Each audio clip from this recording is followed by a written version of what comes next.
இன்றைக்கி வந்து வாழைத்தண்டு பொரியல் செய்ய போகிறேன். அதுக்கு வாழைத்தண்டு வந்து சின்ன சின்னதாக பொடியாக அரிஞ்சு மோரில் போட்டு வச்சுருக்கேன். தாளிக்கிறது கடுகு எடுத்து வச்சுருக்கேன்.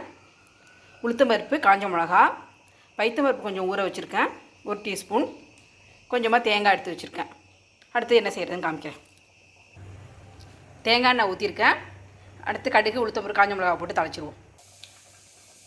கடுகு, உளுத்தம்பருப்பு, காஞ்ச மிளகா போட்டாச்சு வச்சிருச்சு. இப்போ அடுத்தது வாழைத்தண்டு போடுவோம். இப்போ வாழைத்தண்டு போட்டாச்சு. அடுத்தது ஊற வச்சு பைத்தம்பருப்பு போடுவோம். பைத்தம்பருப்பு போட்டாச்சு.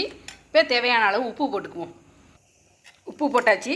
இப்போ இதுலேயே தண்ணி இருக்கும், அந்த பாருங்கள் தண்ணி, இதுலேயே கொஞ்சம் கொஞ்சம் தண்ணி இருக்கும். அப்படியே சிம்மில் வச்சு நல்லா அப்பப்போ கிளறி விட்டு வேக வச்சுருவோம். வெந்துருச்சு. இப்போ வாழைத்தண்டு வெந்துருச்சு. இப்போ தேங்காயும் கருவேப்பிலையும் போடுவோம்.